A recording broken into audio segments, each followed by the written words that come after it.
trying to stop the fucking scams. And everyone else is like, oh, fucking that Richard, yeah, he's a scammer.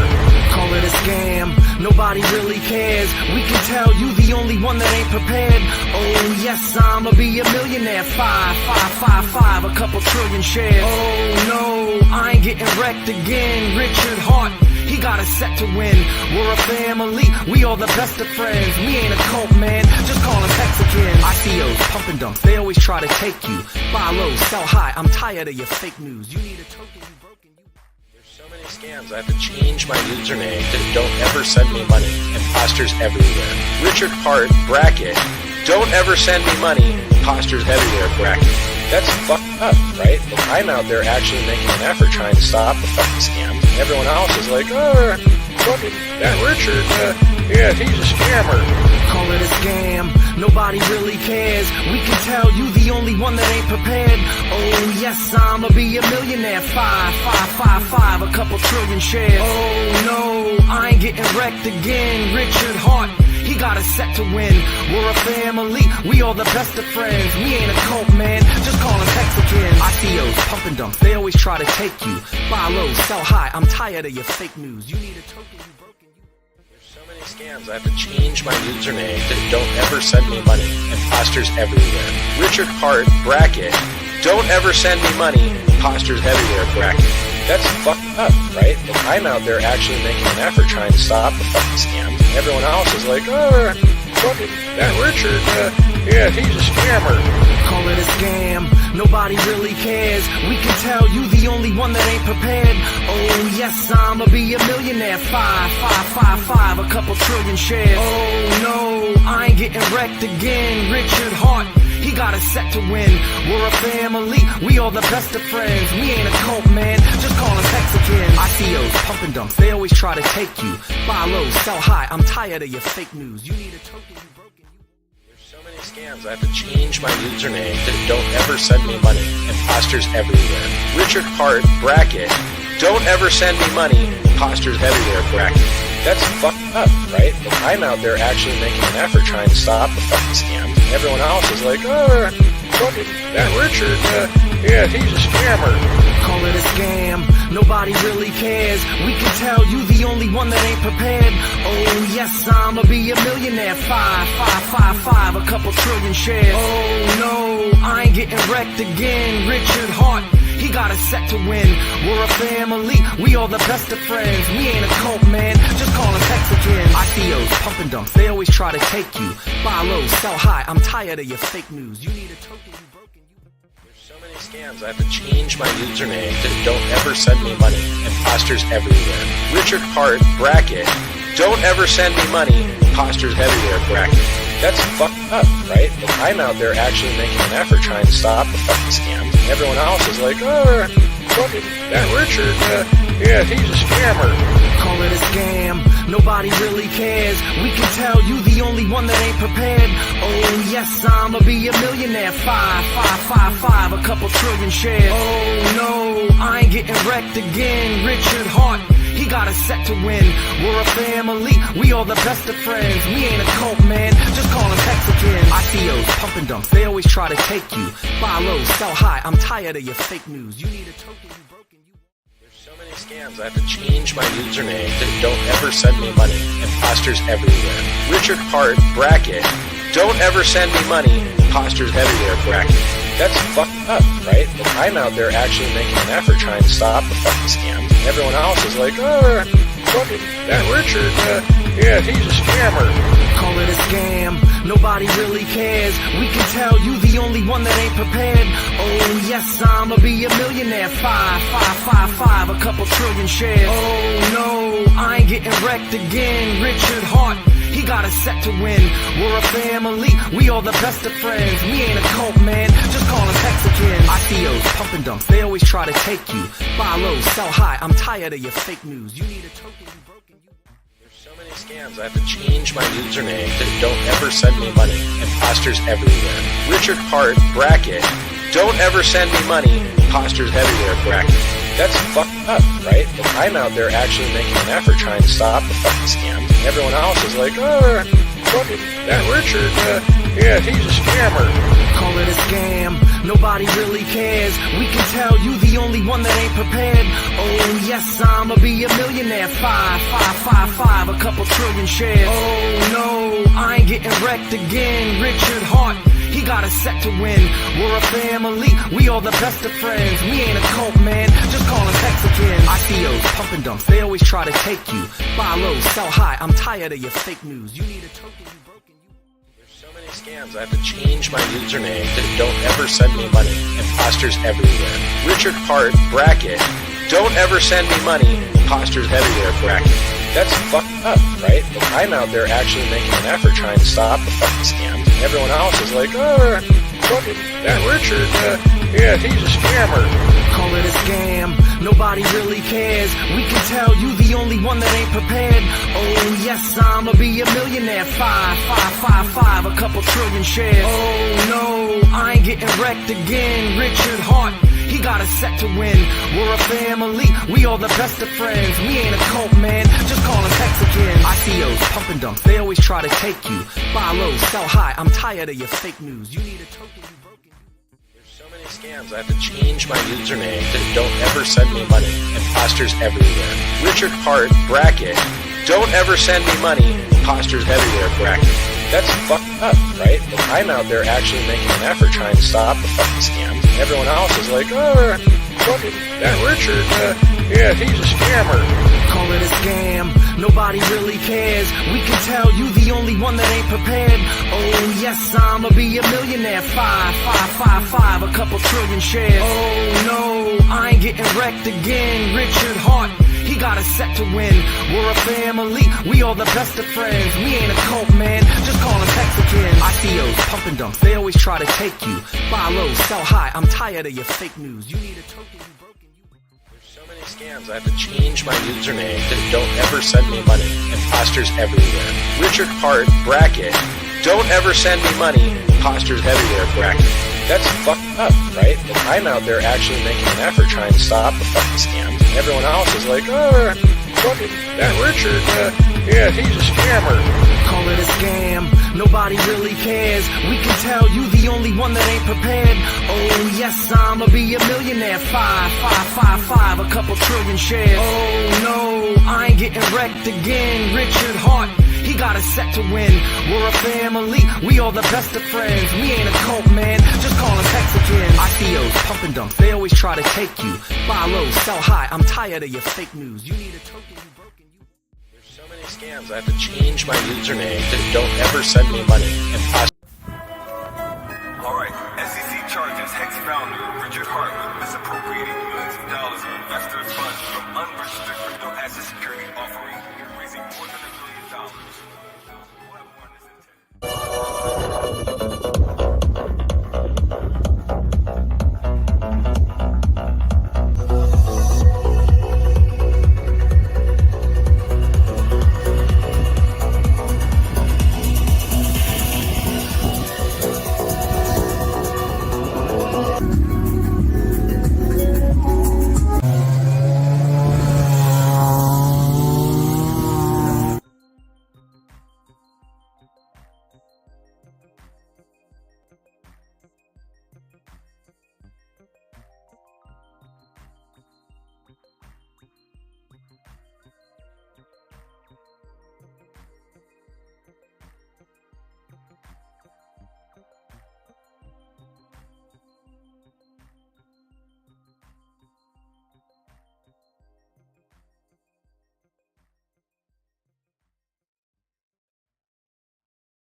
Are we good? I think we're live. What up? What's up, brother? How y'all doing? Good. I thought Vet was gonna have a dramatic intro, bring us all up. Hello, guys. What's up, Laz? How's it going? Sonny, how you doing? Good. literally just got off work.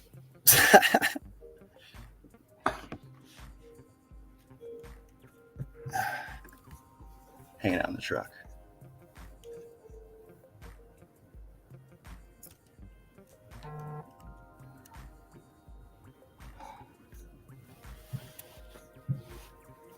My phone's busted.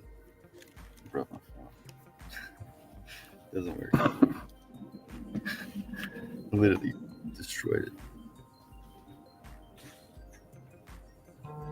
Access, we can't hear you, bro. You're on mute. I can't hear him. Maybe that's on purpose. Mute. Check 1 2. Yep, you sound better, great. better. Sound A great. lot better. Yeah, I had this really cool. I was saying all these really cool words, and you couldn't even hear me. Damn it. Big words. Anyway, hey guys, welcome. Thanks for coming. Looks like it's going to be a party. A little bit. Dude, I'm so confused on this. Like, because when you're going Ranting. off, you're already like 3 or 4 steps ahead, and you're on the cutting edge of what you're learning. But like, for a lot of us, we don't even have the stage hasn't even been set. It's like, what is going on with this SDI phenomenon? I know that there's a couple interesting players that you've found or discovered that's maybe behind some of the stuff that's going on. Right. But just like fundamentally, is this correct when I say this? Is the SAC wallets or some OA wallets somehow bridging SDI into Pulse Chain? Yes or no? Bridging in, not right now. Not that I'm aware of. Okay. I mean, That's good. That's good. right now. Okay. So then part one of this would then be, so effectively the ETH that was bought or some ETH is now being used as collateral, right? That's now in SDI form. Is that true or not true? It would be hard to tell. All I can do is look at what's inside the MakerDAO's makeup, and which is pretty much SparkDAO's running it now. And SparkDAO has 5 different protocols that allows people to run that front end. It's like Summer Finance, Instant DApp. I can't remember. It's on the Spark Finance page, but there's a bunch of different front ends. And if you're an admin or an owner of one of those protocols, you can, or not even, right? Just being a regular person, you can run that front end. It used to be called Oasis. It was an exchange that MakerDAO had. It was like Oasis something, and you could literally just kind of changed now. It's Create your own front end for the Spark protocol. Correct. Which you could do for the Maker protocol as well, but now it's kind of turned into, now it's. So you're saying that I guess Maker is going away. Is that true? The name Maker itself is still going to be there because the front ends are still going to be there, but they're going to be ran by we don't know who. And we do know that MakerDAO itself is changing their name to become more of meme-like, and they're increasing their supply by 25,000 to 1. So I think it's still going to be like interchangeable. Yeah. So they're trying you do think that, okay, so they're trying to change the unit bias thing. Do you think that that's because Richard's saying something about that, or just something they learned from? I mean, I would assume from watching Richard, but I mean, that's just 100% speculation, right? That's just something that we've learned from him, right? We know that their token is $3,000, right? And in my opinion, like a lot of people, it's kind of hard to onboard that way. The name MakerDAO is in and of itself is a little bit, I mean, it's cool, but it's so much easier to onboard people with a meme than it is with any type of insane utility. But if you could put utility behind the meme or in front of the meme, then you're talking about opportunity of like that makes sense to me, because that's kind of like what is working right now on Pulse Chain is brands and sub communities. Like that's really what's taken off right now. Is the game's kind of evolving every day, right? Crypto is a experiment in progress. It seems like, everyone in here has some sub community / brand that's performing well. And it's, you can connect it back to some key founders that people believe in. And then obviously with a lot of these things, like a PTGC comes to mind, is like the tokenomics behind their system, or Sunny's ecosystem, the rewarder system. Like those things they're living and breathing on their own, and you're basically investing in an idea or a sub community or a founder. And so I could see that how, obviously the meme culture of the internet, and how well memes do, that would make sense for Maker to rebrand for sure. On the technical side of things, obviously nothing's going to change. It's just still going to be the same protocol and contract and that, or is there going to be enhancements and changes to Maker? They're completely changing. They're giving up their entire protocol. They're changing everything, right? They're coming out. They're going to be launching their own fork of Ethereum. One where they got that idea from, but they're taking they're forking ETH proof of work. So they're going to be launching a proof of work, proof of stake hybrid. So it's going to be a new type of consensus model with block. It's called Block Atlantica. It's already live right now. It's an AI technology that runs and tells them, a certain wallet or a certain risk tolerance about a certain wallet or a group of wallets. To tell them to know if this is worth for Spark to go out and use, or if this is worth for us to go out and do. They run this risk tolerance, this risk assessment through that. That's part of the protocol. That's part of the root of the way the blockchain consensus is made. Correct. Maybe. And now, but instead of volatile coins, they're going to be minting wrapped WP DAI, WPUSD, and WPUSDT. I believe. I don't know if USDT is in there, but I know that they're minting them wrapped. They're not. So this seems like they're taking a page out of Richard's playbook, obviously, because that's what we have here. It's a double consensus model, pretty much. You have the consensus over there where they're minting it. Then they have to literally be, for them to be unwrapped, they have to literally be go to some other chain, probably more than likely, and then that is where they'll be unwrapped and become part of circulation. That's interesting because then you can create the native asset on whatever native chain, but then it's auto wrapped there. It inherits certain properties that can be cross-chain, right? Right, and that's the same thing with SDAI, right? Wow. SDAI. Okay, this is starting itself to make sense now. I didn't have that bit, that layer. I didn't understand that makes sense to do on the home chain, just like with wrapped ETH, right? ETH, you can't do anything with it, but if you wrap it, you can do stuff with it. So why wouldn't we do that with stable? Wow. This is SDAI too, like SDAI itself. SDAI, whenever when you try to take a loan out against DAI, you can't because it's 150% collateralization. So if you try to flash loan DAI, you get 66 cents on the dollar. This is one of the reasons why DAI has been so successful in and of itself, because you can't really flash loan it. Because if you can you explain flash loans quick for people? Well, flash loan, okay, pretty much you can go out. The bot has to be a bot, pretty much. The bot will go out. It has usually five different contracts: searcher bot, seeker bot, different types of things. Don't think of it like a bot. Think of it like a market maker. Like these things are sitting in front of contracts, behind contracts, looking at different prices, Oracle type scenarios, and then they will, depending on how you set it up, they will not make a trade unless it's profitable. And if you tell it that, hey, you can take this $1 million of DAI and you have 5x leverage over here, and then you can go do this over here, and then you literally have until the end of the to pay it back. So you have 15 minutes, whatever the block time is. So like a flash loan, that's why I call it a flash loan, because you have until the end of the block to pay that thing back. And it literally will not take place unless it knows it's going to make profit. But that's the great thing about the bots that what we've seen on the, especially PulseTrends. Okay, so just to recap that. So it's basically, a user puts up collateral for the bots to use to deploy. And then the bots are scanning the blockchain for an opportunity where it can take the money, borrow the money, put it into a trade, pull the arbitrage money back together to earn X percent, and then pay off the loan, and then return the funds all within the time slot that you program it to transaction. Maybe even one transaction. It's like one. They can do all that within one transaction. Gotcha. Okay, that's very cool. They can cross a bridge too. They can even cross a bridge and really. Yeah, this is kind of interesting. Just side note from all this is like, flash loans really opens up the potential here. When you're talking cross-chain, multi-chain world, that, it's going to make day trading guys look like really low on the totem pole, right? In terms of like what the effect that they're going to have on a market. This flash loan market's probably like way bigger in size and with potential gains. And then we all know that the biggest market is actually OTC, because no bot can front run asset creation and value creation and stuff like that. But so if I had to tier them out, OTC market, flash loan market, day traders, like in terms of profitability and win-loss ratio. Even Richard does. He went to CowSwap to make his last trade just the other day, right? He's not gonna buy against his own, but he knows what his own bots will front run him, right? So he goes where he knows where he's safe, so to speak, because his bots. I mean, there's no liquidity. He knows what he's doing. He goes over there. He went over there and made a trade just the other day, So he pulled about $60 million off chain, just two or three days ago. So that means that, in my opinion, that he's putting all that, 400 mil that we know of to work within some of the protocols that we are on the front end of Maker. Which ones, it would be impossible to tell because they can be mixed and matched. They can use, if he's using the Maker protocol, technically it would be a Maker name.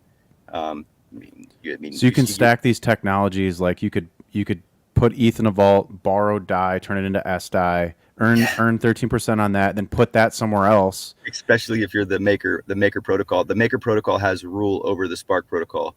So since there was, that's why he was able to buy DAI. That's why he used DAI to buy.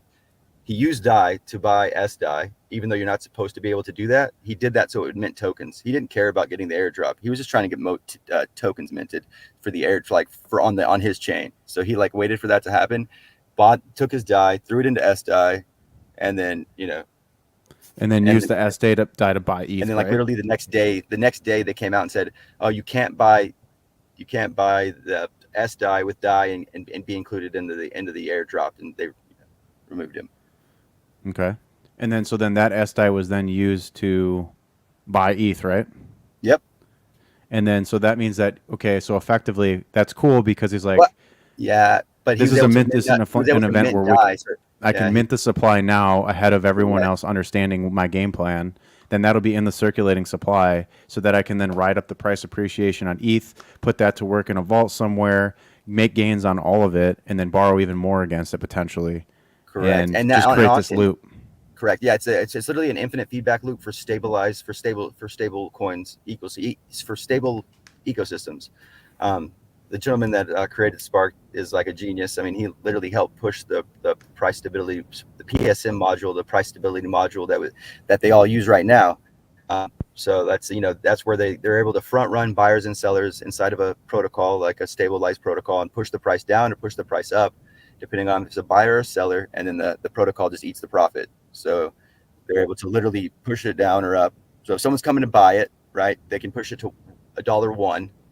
The guy comes in or push it to from 99 to $1, and then they take the profit, and they're able to just continuously stay. Right, they have a volatility bot right there, right? That's basically arbing in between. Yep. Mm-hmm. And then this is that guy on Twitter named @Hexonaut, right? Yeah, Hexonaut. So this is a fan of Hex that's also an engineer with Maker prior and then built Spark, right? Yeah, that's what it looks like. Yeah. So it looks like there's a Hex lover that's also an engineer that's building stablecoin infrastructure, which is pretty cool. I think that's So that's exciting. And then the implications for that is okay, so if we got. So then looking more broadly at all of this and thinking about the plays that are at work. And hey, by the way, we don't know if Richard bought the bottom on ETH with his own personal money. It's possible. Absolutely.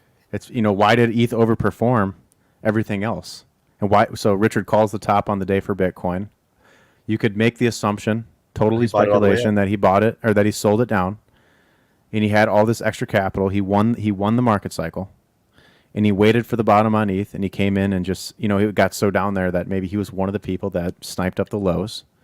Not saying that he did, he could have. That's now a hedge where he's got all his secret money in ETH from the lows, and now he's got all the public money from ETH at the highs. It looks bearish, him buying all that supply up there, but it removes supply out of the ETH supply on the exchanges. Right. He can now take leverage and short the ETH market down. It looks like he's losing, but he's really winning because he actually bought the bottom too, with unknown funds, and then he just squeezes the whole market at 2,500, and then it's just all the supplies in his right. This is all speculation. Yeah. I mean, he also got more SDAI too. If his goal was to get as much SDAI as he possibly could, that was the time to do it. Was it whenever ETH was, So I mean, yep. When it was at the highest price, you could borrow the most value against it. Because and that's whenever people were like, "Oh, what did he do?" Because at that point, since he's technically an admin or an owner of the protocol, he can just mint DAI, depending on. And that's confirmed that he's a co-owner or majority. What we saw on chain with Maker, we saw him moving around things. 9inch pointed that out. I think that was him testing to make sure that he was indeed a one of the admins or one of the proxy whatevers of the protocol itself. And was that on the ETH chain or on the Pulse chain? It was on Pulse chain, 100% Pulse chain. That's whenever he bought out. It was on mainnet. Yeah, he bought out all the vaults and emptied them all, and then he was able to pause the contract. Yep. Yeah, that was all. That's all confirmed by an iron. Okay, that's all confirmed by 9 Iron. Okay. Mm-hmm. Wow. Man, that's exciting. Let's open up the floor. Anybody else want to? Where do you want to jump into this conversation? This is all very, very interesting. I think I've got it a lot better now of an idea of what is going on here. Sean, you want to go for it? Yeah, I will definitely say I'm just here to listen to Rig, so you can go for it if you got something, Coach. No, only thing I want to say is Rig has been just going crazy for, I don't know, what is it, the last like 2.5 months, and he's been like really like Riggs has been giving me a lot of information, and then me just going in, just double timing it and just confirming everything. It's just been like a crazy roller coaster because every single aspect actually been happening. Has been it's crazy. Just like what we've been like talking about this whole time since July. So like anybody who like there was a space that we were on the other day where Just Ask Jesse was coming in the space and was saying, oh, wow, wow, wow, wow. And it's just like, have you looked at the protocol? Have you looked at Spark? Have you seen the transactions? Do you actually know what's actually going on? So it's just like this kind of panel right here is like kind of like the juggernaut, like this is this it's like Sanos just like taking his hand and like putting it back on, and it's like, oh yeah, I mean, I stayed but quiet yeah, for a Rick, while. keep on going down a little bit more deep.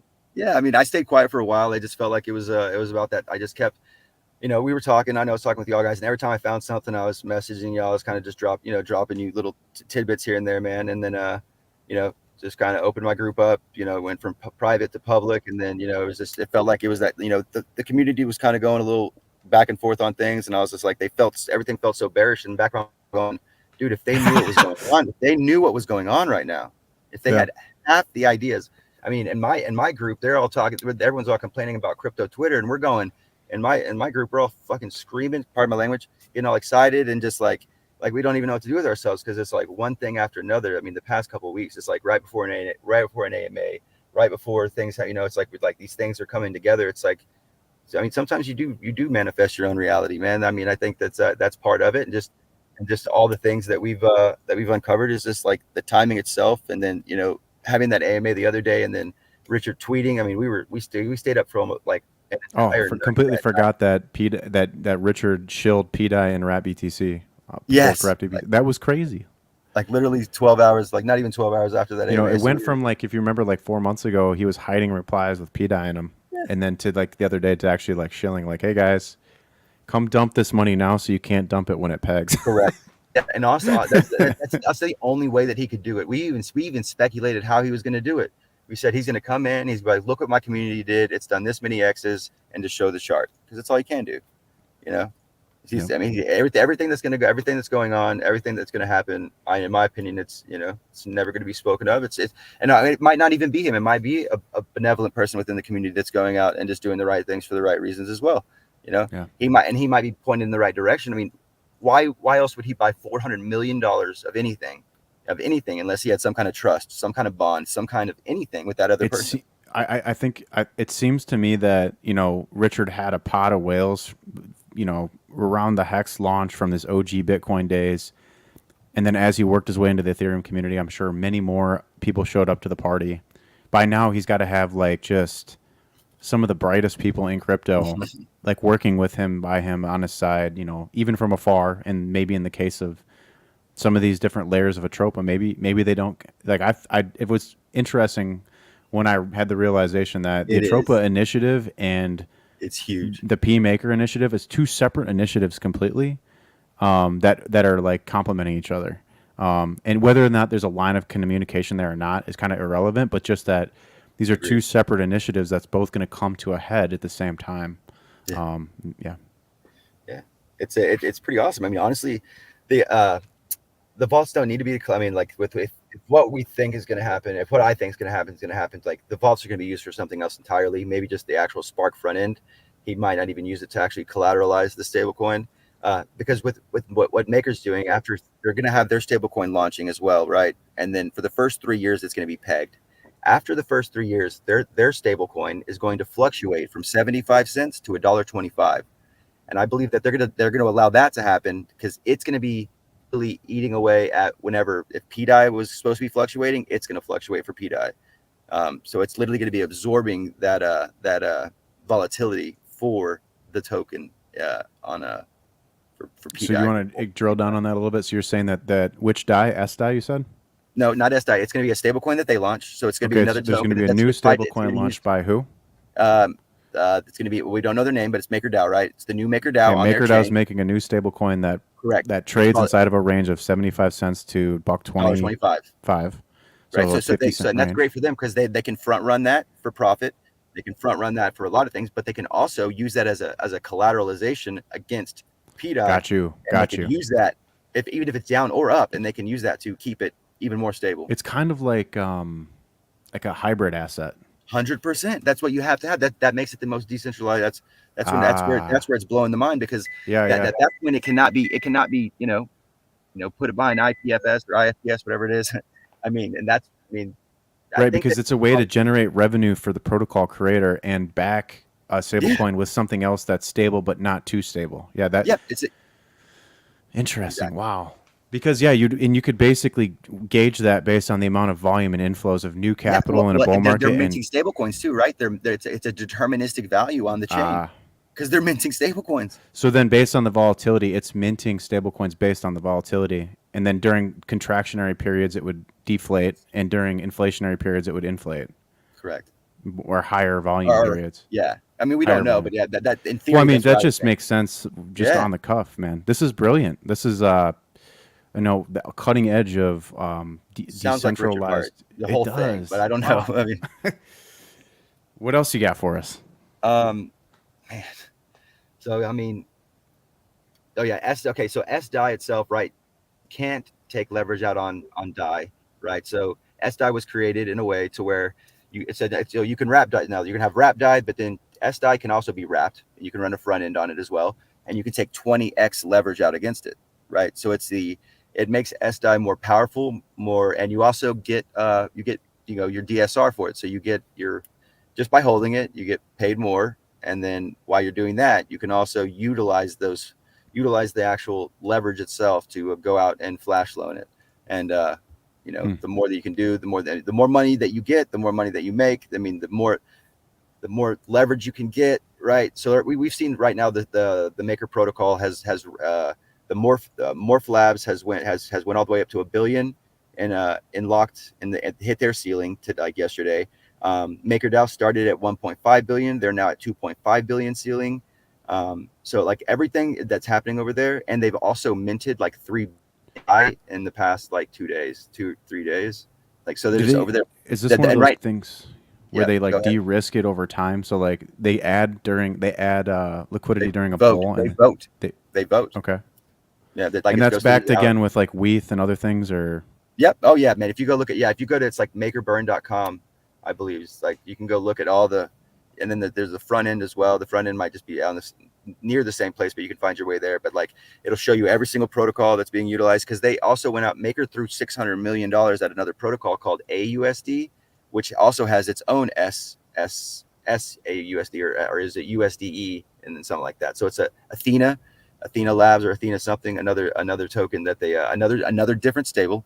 So it's not just USDC, USDT anymore and DAI. Now you have them as well. So you have, and then they're trying to add more stable tokens to the actual mix that are going to be used as collateral. Because first off, I don't think that they like USDC. I think it's too fractionalized, and it creates a little bit of havoc within. I mean, that's kind of what's caused the entire problem to begin with. Is if you're literally minting stable coins and you're giving someone a fiat dollar, and you're creating a liquidity pool with 2 tokens, and they give you a fiat dollar, you're literally putting 2 tokens worth of dollar in debt inside the blockchain. And if you do that enough times, you're walking around with billions of dollars of debt in the blockchain just with fiat.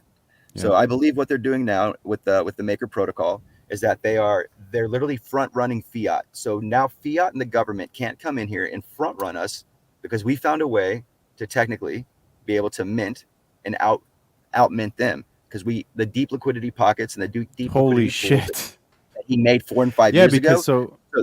Yeah, go. Sorry, Yeah. I cut you off. No, you're fine. I know it's holy shit, right? Yeah. So he went over there. It's like, he locked them all up like an NFT inside of an NFT inside of tokens, inside of NFT inside of tokens, inside of Who's NFT he? tokens. And then he went and unrendered it all because no one else could get to it, right? Because he owned the protocols. And then and now he's over there like it's like his own little lab, his own little special little lab that he can go over there and just play with all these protocols with and make stable coins. He's like, like why can't we have our own Federal Reserve? Yeah, it's interesting because he did But say yeah, in one of his live streams about that, where he was like, stablecoin was on the roadmap, and what was the other one? Wallet, I think. But who knows if that happens? But yeah, but we're front running fiat. That way we have more than enough liquidity to take care of anyone that tries to throw fiat throw it at us anymore. This would probably be a really good time to bring up the question of, and I get this question a lot when I talk about PDI with people that are smart in crypto. That the question is like, okay, so let's say hypothetically, let's say that there's $20 billion of value in the vaults on Pulse Chain right now, and let's say everything, because of the Pulse being tradable 1-for-1 with forked ETH, wrapped ETH, that's the collateral backing it, and then Pulse does a 14,000x, and I mean the numbers would be astronomical, 100%. hundreds of billions of dollars in value in there. Is that enough to stabilize the peg with I think 8 to 10 billion free floating PDI in the user supply? Based on what you guys think. I mean, it seems like the math it's like so over collateralized. It's like, how would you ever? Yeah, exactly. I think and that's one thing that he said too. He's like, what happens if you make a stable coin and you just over collateralize the shit out of it? What happens then? Does it just stay at $1? Do you think that there's a hole there where the on-chain native stablecoin, that's the super backed thing that'll peg forever, when you swap it into, let's say, eDAI to get off the chain to exit, is there a hole there where if there's not enough bridged in value from a to get to your centralized exchange somewhere, right, that it could break this? Or do you think that the game plan is to bring in billions of dollars of stables from other chains as well to stabilize cross chain between Pulse Chain's PDI and other? Yeah, I think that's the end game, right? It's going to be cross chain type of ecosystem type thing, So it's going to be, everything's going to be backing everything, pretty much, with the oracles pointing at certain places. I mean, if you look at the bridge that Spark Finance is creating, I was trying to figure out why it was so intricate and so insane, and then the fact that he had all these liquidity pools on Ethereum and these deep liquidity pools here. It's like he either onboarded the biggest scammer in the world, or he owned them and he made them that way so the value wouldn't show up, so he could utilize them when he needed to. I mean, that's the only two things it could be. So if you go look, and this is not just on 3 chains. This is on Gnosis. It's on multiple chains. Mm-hmm. Like this is, it's like a lab, bot analysis lab. It's almost like what's in the liquidity pools on these chains? Stable coins. Where did he get them, do you think? I believe I would assume I'm 4 or 5 years ago. I don't know. I mean, this was before Hex. Some of the stuff. Oh, okay, interesting. See, I didn't know that. And and there are other protocols that have talked about how they can unlock liquidity that would have otherwise been locked by doing certain things. Like Warp Finance was one. There was another one that talked about it as well, how they were able to literally loan out these liquidity pools. And technically, in my opinion, what he could be doing is literally flash loaning entire liquidity pools up and out and spinning them around. And, that's where you make the most money, right? If he has an entire liquidity pool on one side, he could literally just flash loan out the entire side of it. And the bigger the liquidity pool, the more money. I didn't even think about that, but you're just helping me build connections of how much you can do. Yeah, when that's in place. With the Create 2 token too, like the other this AI stablecoin that Spark DAI and Ether DAI that hasn't even really been announced yet. He's been using this for a couple of years, where he can literally take, it's like you give it an Ether, it takes an Ether. You give it a DAI, it takes a DAI, right? Then it like Blast does this too. Blast protocol utilizes this. That's whenever I found it out, and then it's like it literally keeps it stored in its memory bank. That don't mark this on chain. It's $50,000 worth of DAI or whatever, or USDT. Packs it away there. It's like on a private bridge. Would that be a way to describe it? Not a private. It's literally it's on chain, but it seems private because it's marked as phishing, or it's marked and it's labeled like some sort of a phishing scam or a phishing Yeah, so whatever. this obviously isn't a Uniswap liquidity pool. No. It's some sort of private. Yeah, it's like it's wrapped literally thing that we can't see. It's its own way to lock up value. Wow. And make sure that it can't be found. And then those protocols also have their own swap. So if someone gives it a bunch of ether and then it fills, right, it would issue its own token and it would have its own interface with its own new contract. Like correct. So this would be its own parallel. It's almost like creating your own private layer too. It's a stable. Yeah, you are, and it's literally a way to onboard real world assets. So the actual idea behind it is the ability that everything is a 1-for-1 value. Doesn't matter what it is, everything's 1-for-1 value. Well, not value, but 1-for-1 trade. So you could literally take a truck or whatever it is, or just gold or piece of real estate, stocks, the bonds, entire country of China, whatever you want to do. Real world stocks, bonds. That means you're tokenizing. At that point, you can tokenize stocks, bonds. Yep. That whole. I mean, this is what everyone's been trying to figure out. This would be kind of like you said. Was it J.P. Morgan or somebody was building their own Ethereum layer 2 or something that was going to house real world value, or someone it was. I forget who it was. And this is definitely a way to do that. I mean, if he wants to put his watches on there, turn them into an NFT. I mean, it's a 1-for-1. It eats everything up for a 1-for-1 value, and then it literally has its own little filing system to know that this address gave me 1 Ethereum at this price, so I know what to give it out for the coin wise. And if it wants to pay me back, I know I can either go back and give it that Ethereum, or maybe I have only match whatever. But I know what value to give it. Do we know how do you know how it's getting a price feed? Is it an Oracle? Is it some other? Do we know that? I don't think it's an Oracle. I don't think it's an Oracle because I've read the contract. So it's unit for unit then, probably. It would be simple if it was just like, look, I put 1 ETH in, you have to give me 1 ETH back, and if there's fluctuations in price, it doesn't care about dollar price. I think it doesn't care about dollar amount. It's just all about literally, but it knows what the dollar amount is because it stores it that way. Yep, like a timestamp. It's like when it got it, obviously it's getting it. Well, in order for it to know the dollar amount, it would have to have known the price at that time when that timestamp somehow. Right. So time weighted. I guess TWAP. I guess the TWAP would work. Of the whatever the ratios was in the pools it came from, perhaps. Yeah, because then you wouldn't need an Oracle. You just tap on the ratios of the pools. Yeah. Right. And then, like I said, then for whatever, and then whenever I saw that happening, I looked and I was like, why does it have a swap?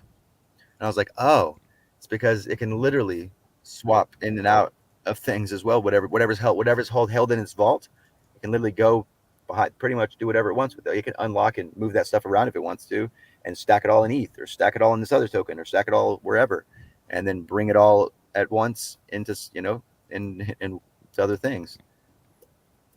This is amazing. So this is really it's like an NFT. Let's say it kind of works like an NFT too. It could just be, it can store tokens. It's like a container that you can.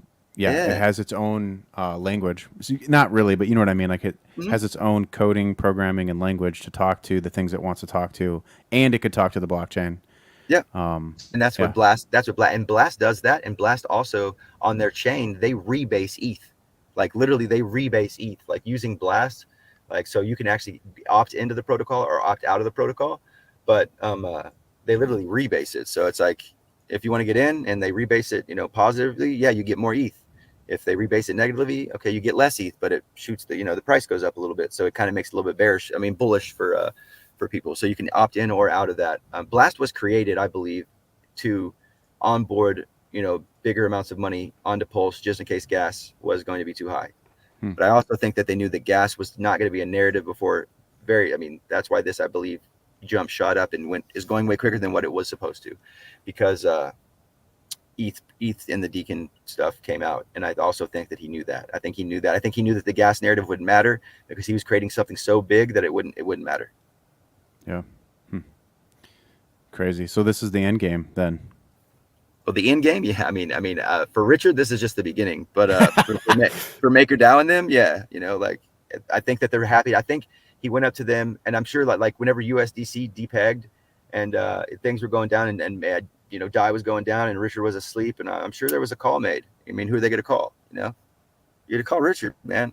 And pulls $40 million out of the SAC funds, makes $5 million out of it, repegs the damn thing. Like what kind of loyalty do you have to a protocol to hold their token for 3 years, And so like why everyone else was saying one thing about it, I'm sure that Rune and the other guys were probably like, well, no, hold on, this guy could have, if he was doing anything, he could have like Oh easily. my God, you just connected something that you guys wouldn't know that about, dude. Because Maker's like one of the biggest competitors is Rune, right? Oh right? yeah. Right. Well, I'm also so talking then, about Rune, like Rune Christensen's the actual owner of the protocol too. The new, Ralph is. I thought you were talking about Rune, Well, the protocol. it's kind of a double entendre, but yeah, it can be seen both ways.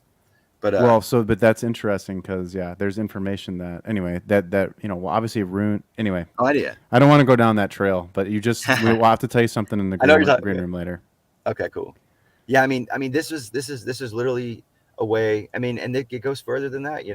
As far as if it goes to the next step, or if the next step is happening, or I mean, what would that be, right? It's like, how would they, just being able to utilize the things that they want to utilize, make the chain that they want, make the chain that they always wanted it to be, right? Like he created Hex so he could take Bitcoin and move it to Ethereum because he thought, it became, wasn't quite the same, and then he's like, he had this community. And I believe even before he launched Hex, he already knew that he was going to launch his own blockchain. So he utilized Hex in a way to literally onboard a certain type of person, but also the mass, like not the masses. He knew it's gonna be very hard for Richard to onboard the masses with that type of token, right? An illiquid token, but it was going to educate a group of people that would have otherwise not been educated in liquidity and educated in the aspects of hodling and long-term value and long-term thing. And it just upsets me that people are selling whenever these guys are the ones saying that he's been playing 9D chess all along, and then whenever we bring up this, they're going, no, it can't happen. And it's just like, if Rich is going to do one thing, his one goal is to make as many different human beings millionaires as possible. How do you do that? So if he taught a certain group of people to act and to look for certain things one way, right? And then he wants to make a totally different group of people, give them an opportunity, he's going to do it in a completely different way. Yep. And that's PDI. And you're killing two birds with one stone. He's the top holder of PDI. Whenever it reaches it again, when it goes back to $1 again, he still has that money to deploy. And Hex will probably still outperform every other asset on this chain. Yeah. Coach, hit me with some thoughts on this. This is pretty cool. Well, this we've been kind of like preaching this since July, just bit by bit. And then especially when it comes to like the end game protocol with MakerDAO, this concept has been broadcast since 2022. And if you actually like read out through the whole documentation, it was kind of like triggered right after the whole consensus of like the founder of MakerDAO. So ultimately, what I think is actually going on in the background of things in the crypto markets and industry is some of the big heads, the big players around the whole ecosystem is kind of collabing. They might not be doing it in front of everybody, but just behind the scenes. It was like, especially if you think about it, like with PMaker, PUSDC, PWrap Bitcoin. It's on Binance, it's on Coinbase, it's on KuCoin, it's on all these centralized exchanges. And once that like trigger just comes to fruition, like they're holding everyone's coins. When are the people going to say, "Holy shit! Like I want my coins"? And we're the only one that will still have the actual contract address for DAI, right? They're going to burn that out of existence on ETH. They're going to use some of it for collateral and stuff like that. But eventually, whenever they make their way out, there's only things that's going to be left over there is some remnants of DAI. It's never going to be on Ethereum ever again. It probably won't be minted here again until, because their whole goal is within how many? There's Q. Is Q here? Q? How many? What's their target? For what was it? DAI within the next few years. If he's there, I don't know if he's there.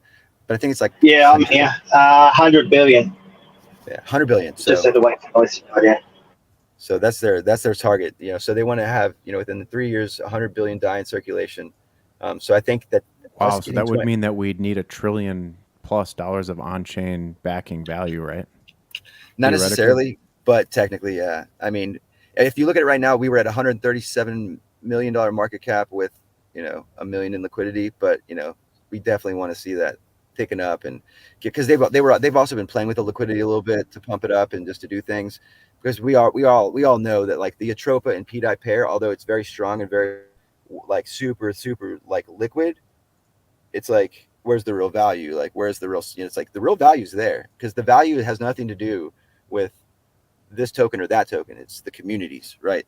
That's the value. The value is the community itself that's going to keep showing up every day. At this, Yeah.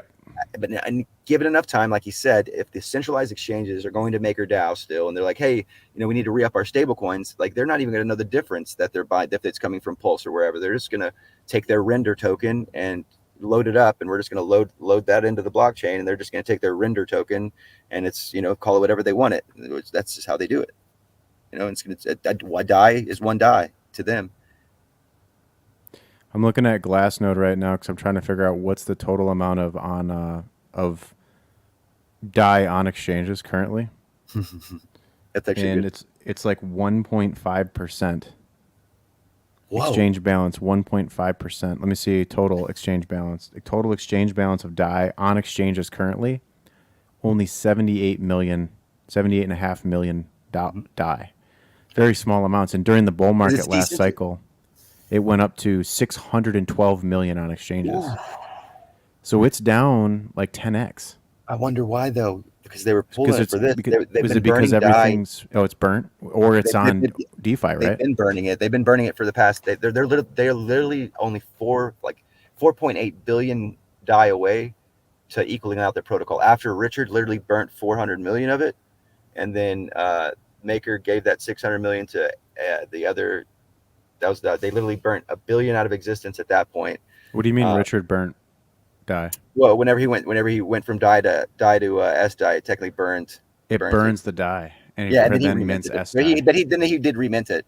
But I'm just saying, you know, it burned it for for that period of time, and then he was able to remint it, but then he redeployed, which would burn it again. Because when you're utilizing that protocol, it mints and burns. Okay.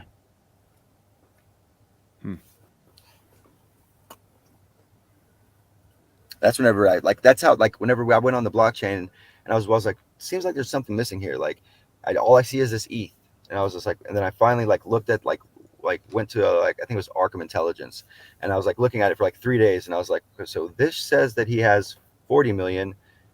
Etherscan says this, and even DBank says that it only had ETH, but that's because by then he had already known, to be able to quote unquote, put the value into certain things or a certain coin that wasn't tracked, because it just wasn't tracked at the time. SDAI was such a new thing, and that's another thing that opened my eyes, is he knew how to use all these protocols literally days after they came out. And if you go look on the Pulse, some of the very first transactions with SDAI and these other the DMM mock DAI and the DMM ETH DAI, which is the same thing but just in two different forms, which is of Ether DAI and that AI token, which is the 2-for-1. He was already kind of utilizing these things and taking advantage of their tokenomics way before anyone else knew what they were doing. Well, here, let me throw this thing out there too. So, Access, you're playing around on Testnet, correct? Dude, hardly at all. Right? I'm embarrassed to admit, I barely played around with Testnet at all. Yeah. Okay, so I was a very big advocate of playing around and doing contract. I'm not going to say exactly what I was doing. Maybe that's going to be coming out in the future. Don't be giving like that. But anyways, incentive token was about $4,000 to about $6,000 at all-time highs. So if you really think about that and the capabilities of the whole consensus Pulse chain itself, there you go. Yeah, I mean, I think Ink itself is going to be, Ink is now the votable token. PulseX is kind of, that's not written inside the protocol anymore. He switched it up, and I think he did that on purpose. I think he knew that there was going to be certain whales or certain people that would be dumping that PulseX token. So he utilized the saying, oh well, PulseX is going to be the voting token, so they went harder on it. And then he's like, okay, now it's gonna be ink. Dude, Because it makes honestly, sense. I think look back on the PulseX sack. That was the bait sack. Yes. 100%. Yeah. But Sorry for all because you guys that went hard on that one, but it was no, it's obvious fine to because me. you're here now. If you're still here now, the opportunity of a lifetime is literally right around the corner. Well, yeah, and I think, just not to get too far down this road, but PulseX has the opportunity to do crazy numbers into the end of the cycle and beyond. So don't think that it's over for PulseX. But as Ink, as the rewards token that hasn't been sacked for, that's super consolidated into diamond hands and so ultra rare right now, and it could have governance features. It's written in the protocol. I mean, it's literally right there for us to see. It's that's probably all you got to say. And if that didn't click the light bulb on, And the way that it actually technically it has this deflationary type, inflationary, but like over time, the halving like thing. That's a big unknown thing. Like what is this deal with this Ink? Because to my knowledge, it's a linear function that just 100%. So it's just over time, it just mints less, right?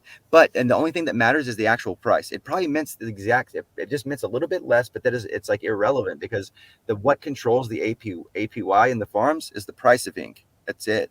Like it might mint a little bit less over time, right? But it's like so yeah. I've noticed my farms when I've watched the farms like intricately since around $1 something. I've been watching them, and the APY number that it feeds you on the front end is all based on the dollar amount, the dollar price of it. So it's kind of like not the information you want to know. What you want to know is how much Ink am I making per day versus all the other pools. And so I've noticed that my Ink rewards are going down, meaning more people are piling into the Ink farms. Correct. So I didn't know if it was more people are piling into the Ink farms, or if it was a function that's decreasing the output, or if it was a bit of both. Yeah. And so I think where I've landed on this is that it's actually just a linear function it's steady. And all it's been is just people been piling into the Ink farm. I think it's literally just, it might just be it's just linear. And like literally the only thing that controls it is just people can bet you can create contracts that burn off supply or change they could make they could put something in the farms that literally just eats up part of the reward and then does something with it, so lock it away, lock and burn, dude. There's all sorts of things that deep in the pools or well there's actually a wallet out there that is just continuing adding liquidity to the basically I think the Pulse Ink pair, PulseX and Ink pair, and it's just forever loop into those liquidity pairs as it's farming it's just like a forever loop. Yeah, exactly. So and that hasn't even that address hasn't even been stopping. I looked at it maybe a couple days ago. Last time. Did you say it's an auto compounding in the ink pairs? Is basically, that what you said? Yeah. Okay. I want that pisses me off because I want all the. I'm totally selfish right now. Me too. I love Ink. You can remember he said like I can incentivize Ink with itself. It's like and he can also put a bot in there that fucking auto compounds against you every day too. That's the deflationary measure. Then that's why you're getting the. It could be a linear curve, but the deflationary measure is that contract that's auto compounding and taking away from the user. Right. By expanding it's itself. The same.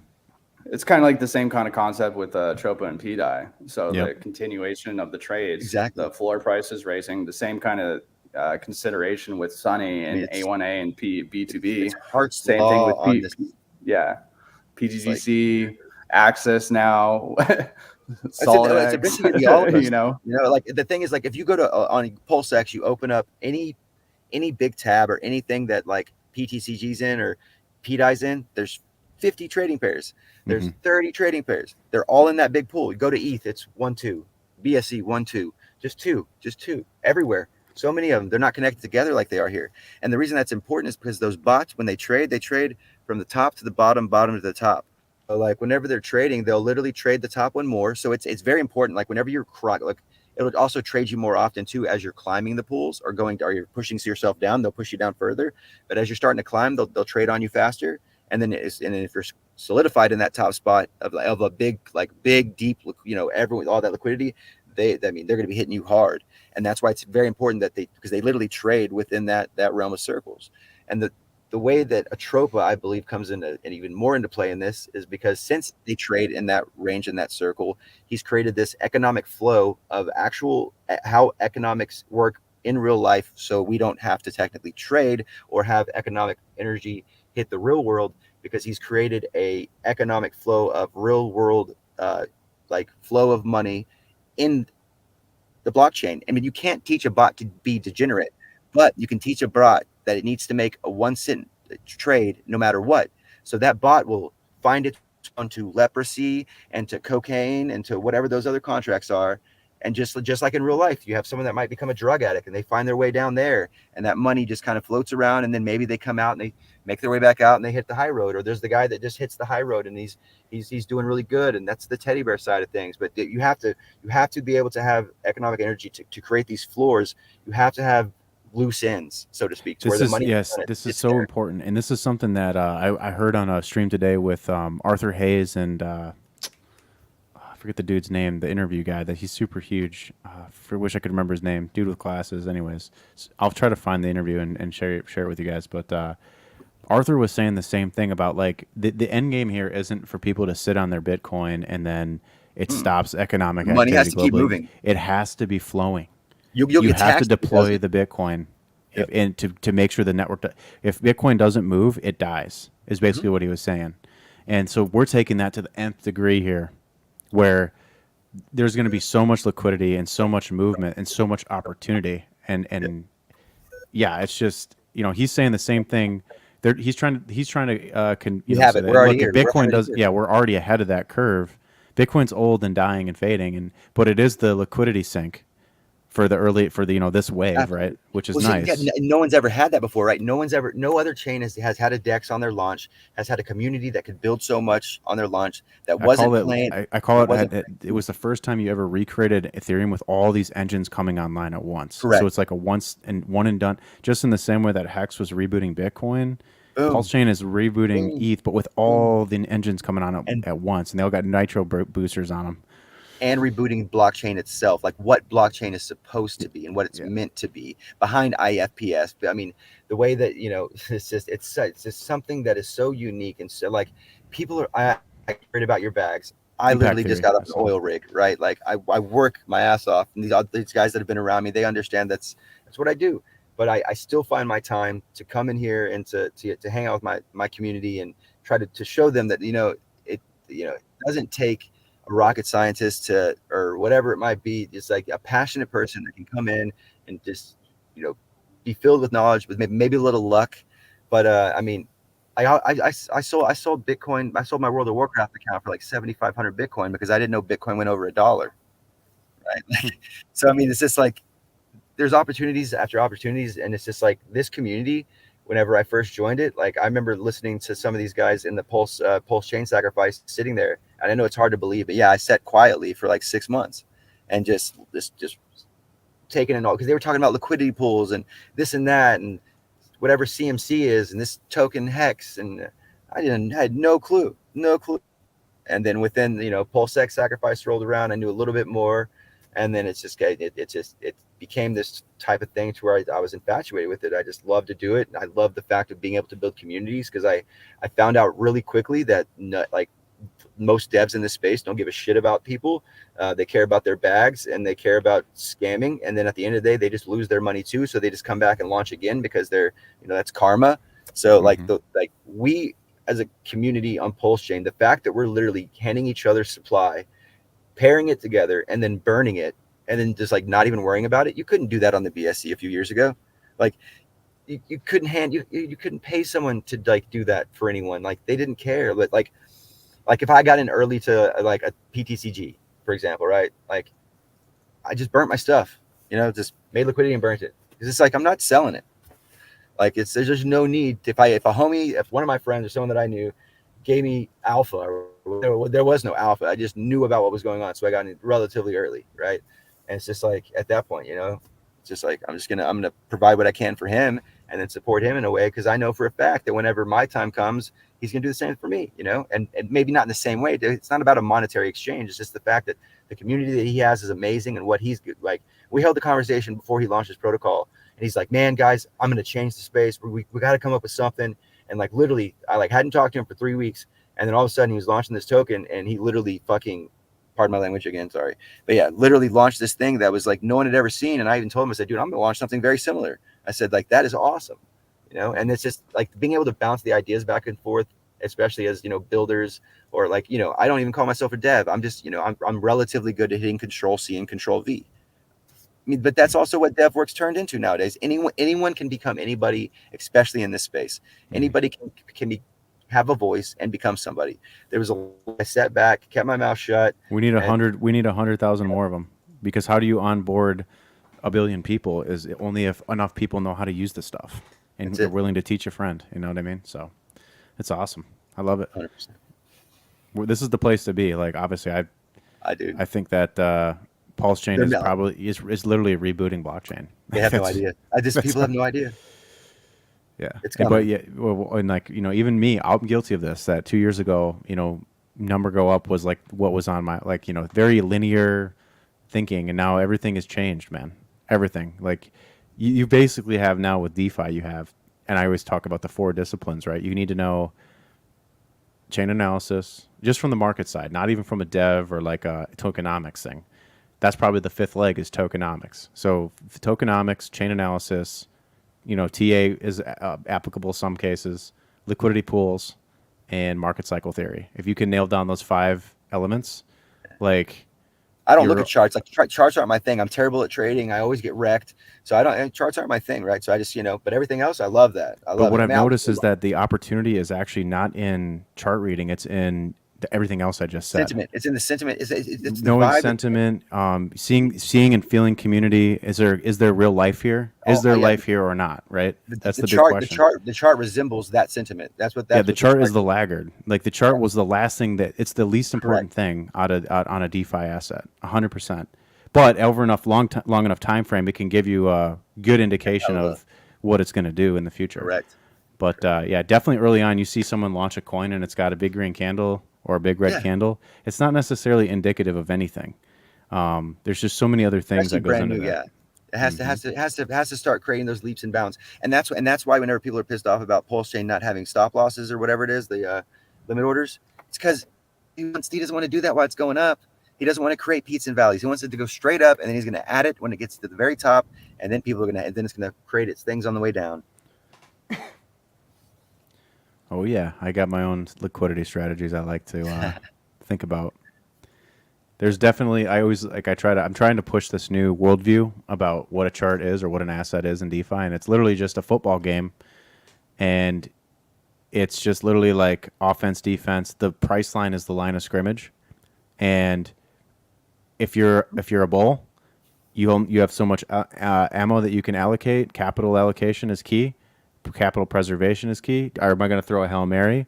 Am I going to run the ball a couple times in a row to start to get rid of some of the defensive maneuvers, and then once it opens up, then I can throw the pass? Or if I'm a bear, am I going to go for the sack right away, but maybe lose my position and slip the price too far and get nuked? Or am I going to slowly deploy cells on this guy's head forever and trap a price chart or put up a giant defensive wall? Like, there's so many, when you frame it in that way, it changes everything. Yeah. That, and it onboards gamers. Like, whenever you think about game theory, this is the ultimate game theory, because not only is it just, you're not sitting on Halo playing the Halo, you're sitting there thinking about a game theory that can change your life because of the monetary aspect of it, and that personal brands and building your personal brand is literally the future of finance. And it's really the future of social media in general. But I mean, the blockchain itself, we've seen with the Tropa and what they're doing, and like how Teddy Bear was attached to this the contract address was actually attached, and the name was actually attached. Now imagine the blockchain, you being able to have your domain on the blockchain, and then literally people are able to tip that and to put money into that, and you're literally, your YouTube videos and your YouTube content can all be tipped and be worked and be actually sidelined and brought to the blockchain. And I think that's something that James or John Maria is actually working on doing with Estonia, bringing the game to fruition, right? Because that in itself is literally another decentralized Atropa, and have a game behind it where the money can flow within a decentralized mechanic and a DAO that's off-chain. So it's actually bringing off-chain decentralization to the blockchain. with the flow of money and gaming and things like that. I think I don't know the whole that dude just It makes sense that you gamify it because it gives people a way to relate, and it gives it so many more On board. character. I think PTGC, the ecosystem, is a good example of. That's why it's kind of nice that you're on here, Coach, because that ecosystem does a good job of having, like, I don't know how many tokens is there, like 6 or 7 tokens, and they all complement each other in different ways. 5 tokens, and they all complement each other in different ways. And it gives like a gamer mentality, like something to process, to think about, like where's the edge on these 5 tokens within the sub ecosystem, and like how are these different tokenomics or these different programs, or how are they going to affect each other, right. and create like a certain designed outcome. Something that you never got this kind of stuff in the ETH ICOs back in the day. It was always, how do I create a token to back my supply chain, or how do I, you know what I mean? Just like Right. This really is far out. Yeah. And Whenever then, the people, yeah. oh, go ahead. I was just gonna say, like, I think like it's interesting because it evolved from like, how do you take and make, it was like ahead of its time kind of. ICOs was just vaporware. Like they tried to take off chain and create utility on chain, which there was no connector piece there between real world and the chain. And then there was things like BNB chain where it was literally just, it had no utility at all, and it was just like pump and dumps for the most part. Yeah. And then now, like, I think like my project is a good example of something where it's like it's a token that is just literally a cap supply, and so it's like, well, that's just vaporware too, right? But no, because we actually created utility off chain and educating people, and like the supply dynamic is set up in such a way that it should theoretically, once a guy's out of coins, he's out. Like the game goes on. You know what I mean? So it's like, yeah, and last it's so man simple. standing. Last man standing. Yeah, novel concept to bring value to something from off chain.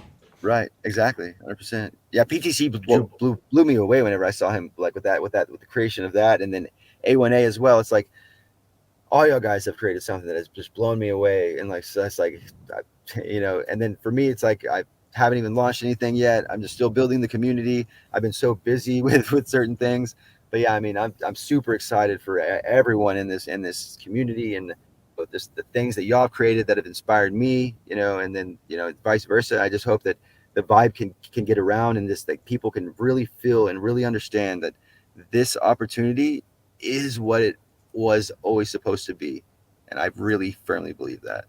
And I just it's just like this, like at the end of the day, like Atropa, Sunny, PTGC, Axis, now with your guys' crazy liquidity pairs with SolidX and that whole ecosystem, like we are changing the game of crypto. 100%.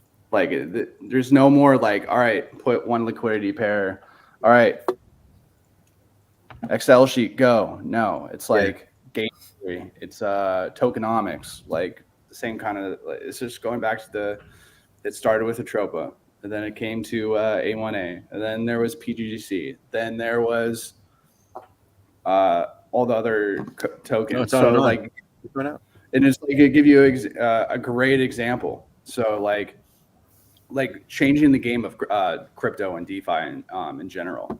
I'm not putting anybody down or anything. I'm just giving it a bland example, but like Pulse trailer park, there was point A and point B going in and out of those trades. Okay. Yes, there was like thick liquidity, but like the handshake method matters. The same kind of consensus with like Teddy Bear, and and then even HOA has the same kind of game theory of the liquidity game, and that always just rises up the floor at the end of the day if everybody's on the same page and understands what's really going on. And once people from the outside the ecosystem realize what's lying with opportunity coming forward, especially with SDAI, MakerDAO, PDAI, and all this, it's just like it's a domino effect. My vision of what happens when PDAI goes up 140x in pegs, and then that capital, then obviously if there's no more upside left in PDI, then the next best thing is like, oh, well, all these guys are going to look around, like, where do we deploy it? They're going to be deploying it somewhere. And then what does that do to like the prices of the RH core assets?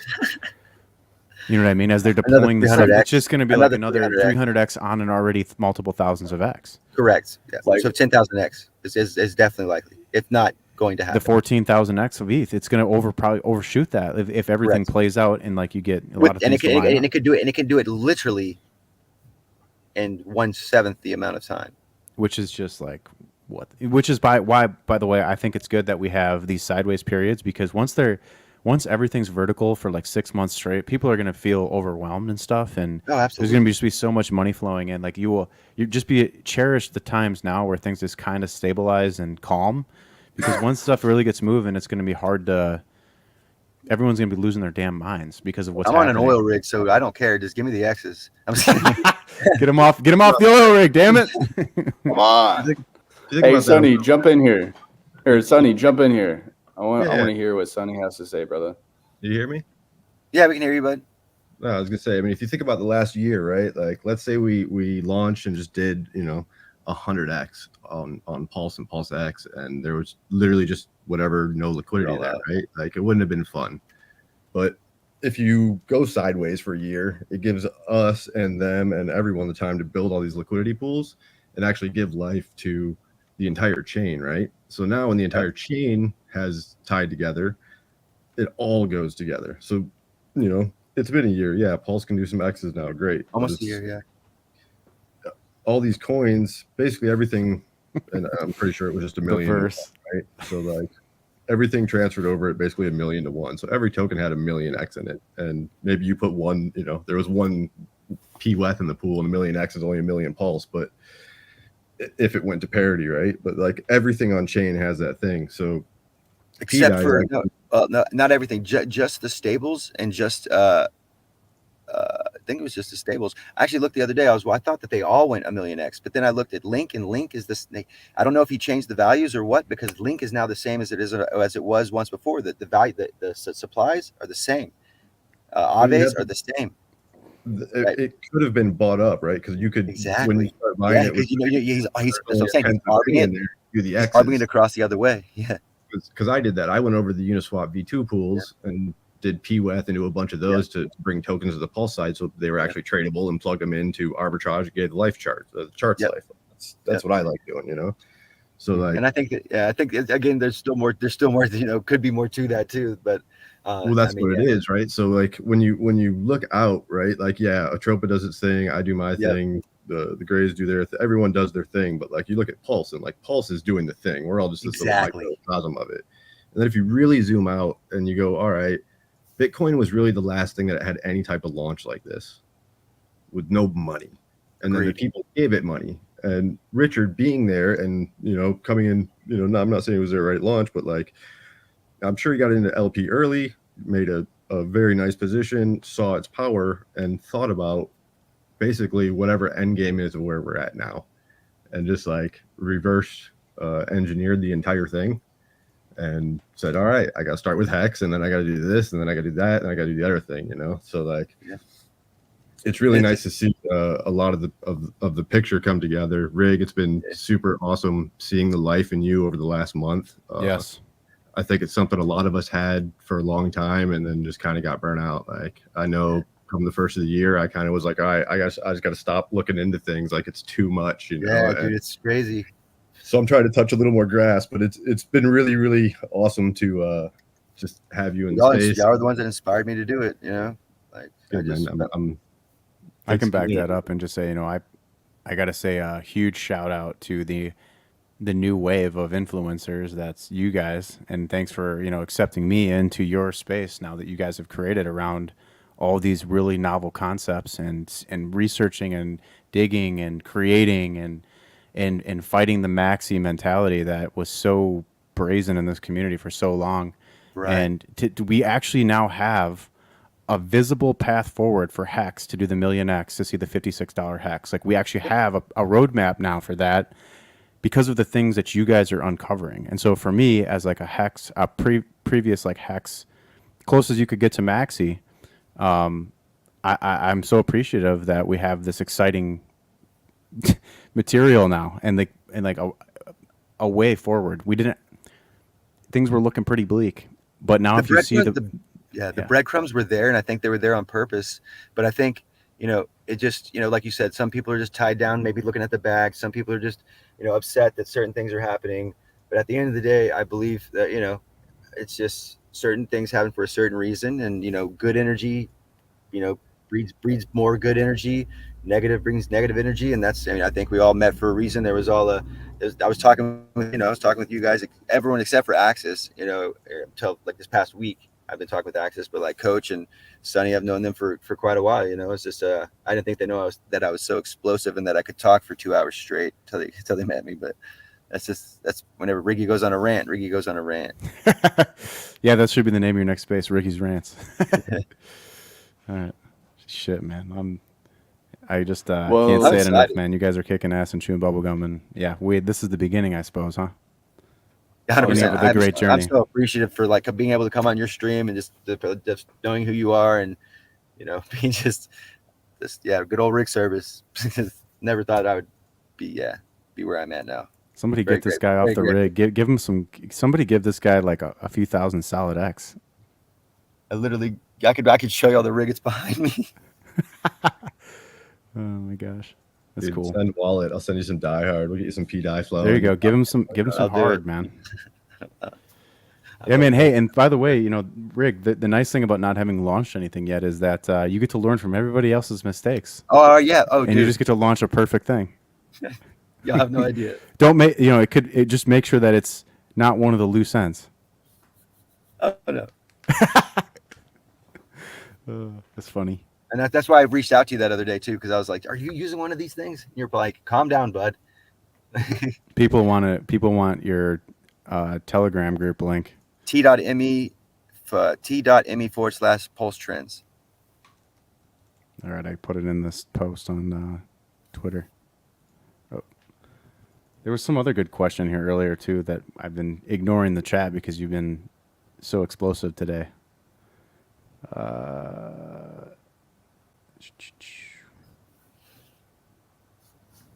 Well, should we kind of like say our final little? Yeah, let's wrap it here and Trying? say maybe we'll just say, hey, I hope you guys enjoyed this stream. I hope you learned as much and connected some dots as much as I did this stream. And again, thank you to you guys for being so awesome and innovative.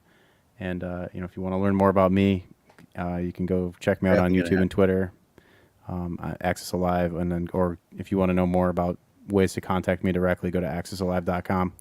Okay. Yeah, and then if you want to follow my stream, Monday through Fridays, 6:30 in the morning. Conversation never got boring. That's Pacific time, so early bird gets the worm, but at the same time, you can go back and listen to the recording. Just understand Hart's law. Understand the capabilities and the possibilities, especially of every single thing that has been said today. Go and watch it once, twice, 3 times, 4 times, just to make sure that you actually understand what's actually going on. And especially for those individuals that keep on saying all the naysaying and keep on just spilling out bullshit and not actually going to the direct information from the blockchain. Go do your due diligence and do the homework, do the hard stuff before you open your mouth to the community, because you will get wrecked by anybody here, or at the same point, anybody who's actually done the homework and due diligence for the community. Right. We're not. I mean, we were never out attacking anybody. So it's just we're all here to provide knowledge and do whatever. If you're gonna, we're always down for a debate. If I can allow you to talk, I would apologize, because by the time I get done talking, you might be buying, but that's just neither here nor there. Yeah, t.me /PulseChain Trends, and then on Twitter at PRC20 Trends. be able to follow me there as well. And I'm literally like, we sit in my VCs in my group for 12 hours a night, sometimes literally just hanging out with all the community. So I'm in there all the time in the VC. But yeah, super excited, man. I can't thank you all enough for inviting me. Anything? Sonny, anything? Yep. Any last words? Cheers to all of you. Crypto's pretty amazing, and I know there's enough money in here for all of us that we don't have to fight each other, which is why Pulse Chain's even better, because I truly think that we can all win together. So we'll keep going, man.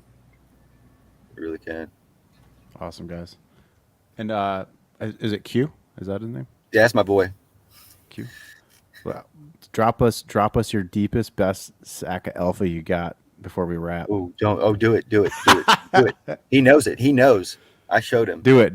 Just drop these guys, and then we'll close out. And then we'll close out. Drop it. Oh, I can't do that, Rig. So you dug that up. Nah, If I want I to did dig it broad up. I stroke showed it, Drop it. Just drop it. yeah. No, that's you. Drop it. That's all yours. I'm not going to drop it. No, that's all yours. I don't care. No, if I wanted to say something, it would be. What we talked about in my last stream. Oh God, I can't remember your last stream. We talked through so much. Every day it's just mind melting stuff. If I was to give anything to anybody, we may be looking at the implementation of possibly the first Federal Reserve of crypto, when Pulse Chain's the bank and we become owners of the bank. If I was to leave anyone with that idea in their head, it'd be that. That sounds like a pretty exciting future. I'm happy to be on the train with you guys. Let's go. All right, guys. Well, Vets, if you're in the background, thank you for letting us host this on your channel, and let's say our goodbyes. Peace. Thanks, guys. Cheers, everybody. Whew, that's exciting.